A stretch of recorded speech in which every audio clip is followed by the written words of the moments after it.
Satan II, le plus puissant missile nucléaire qui dissuadait l'OTAN face à la Russie.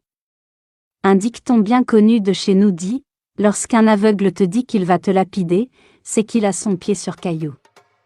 Le président russe, avant le lancement de son incursion en Ukraine, a menacé l'OTAN répercussions graves si jamais ils osaient vouloir intervenir pour défendre l'Ukraine.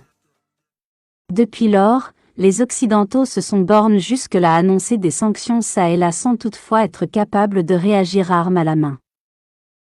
En effet, ils craignent que le président russe mette en œuvre les menaces qu'il clairement proférait à leur endroit.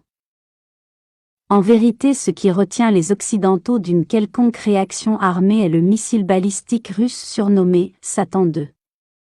De son vrai nom RS-28, Sarmat mais surnommé Satan II par les Occidentaux, ce missile russe est le plus gros jamais construit. Le Satan II est un missile hypersonique, 7 km par seconde, et est équipé d'une technologie furtive qui lui permet de tromper les radars de l'ennemi. Il est de même capable de frapper une cible à 10 000 km.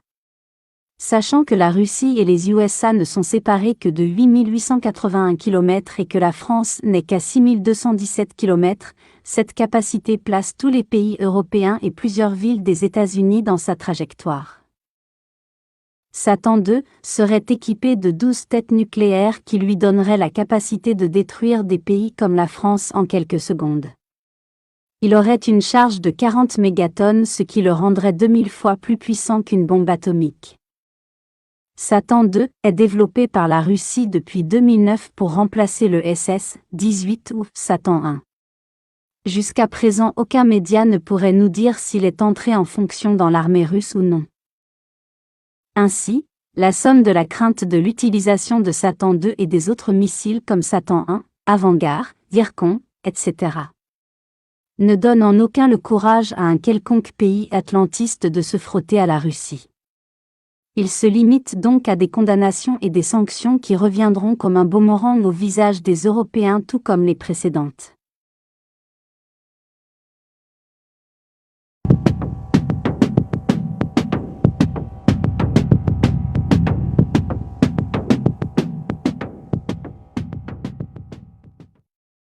Guerre en Ukraine, rassemblement dans le monde, arrestation en Russie. Stoppez cette folie, à Berlin, Paris, Londres ou New York, des milliers de manifestants ont protesté jeudi dans de nombreux pays contre l'invasion de l'Ukraine. Et en Russie même des centaines de protestataires ont été arrêtés. À Moscou comme à Saint-Pétersbourg, des milliers de Russes ont manifesté et plus de 1700 personnes ont été interpellées par la police dans plusieurs villes du pays, dont plus de la moitié rien que dans la capitale, selon l'ONG spécialisée OVD Info. L'AFP a assisté à des dizaines d'interpellations sur la seule place Pouchkine, dans le centre de Moscou. Devant l'ambassade russe à Berlin, un manifestant brandit une pancarte où est écrit « Stoppez cette folie, sauvez la vie, plus de mensonges ».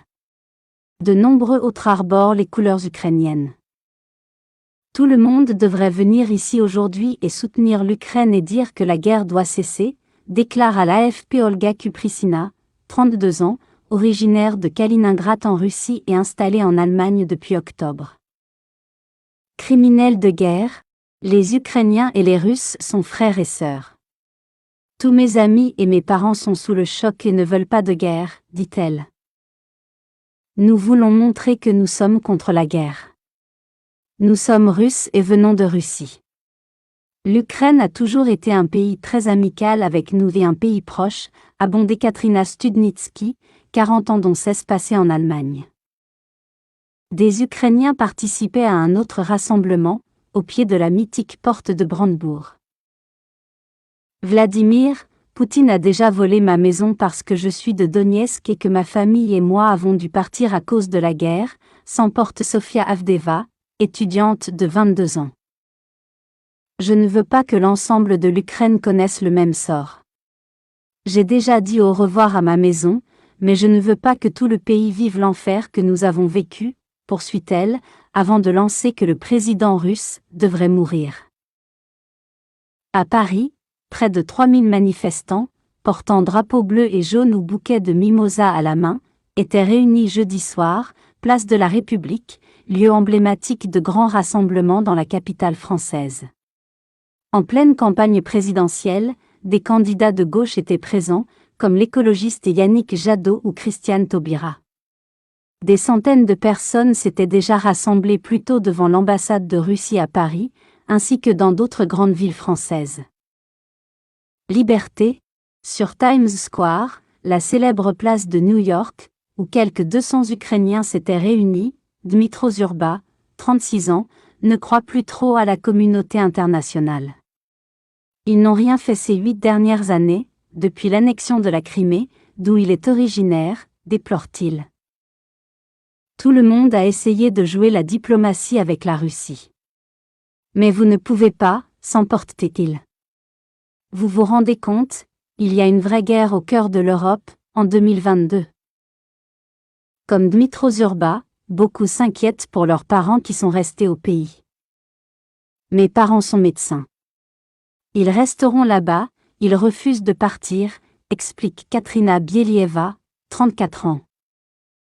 À Londres, quelques centaines de manifestants, en majorité des Ukrainiens, se sont rassemblés devant les bureaux du Premier ministre Boris Johnson, à Downing Street.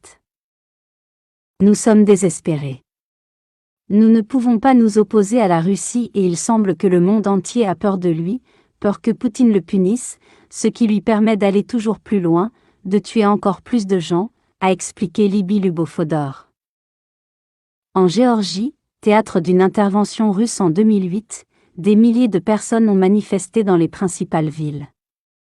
Poutine a attaqué non seulement l'Ukraine aujourd'hui ou la Géorgie il y a des années, mais l'idée même de liberté, estime à Tbilissi Keti Tavartkiladze, professeur de mathématiques de 61 ans.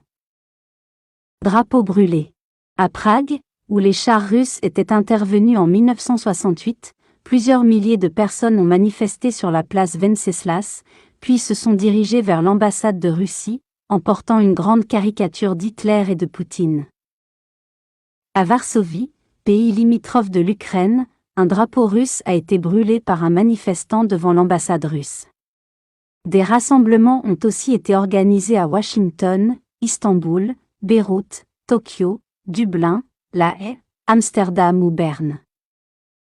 Nous nous sentons détruits. C'est un très mauvais sentiment quand votre mère vous appelle à 6 heures du matin et vous dit que la guerre a commencé.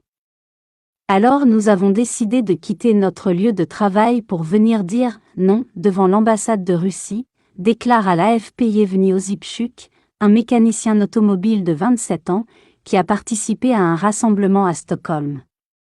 AFP.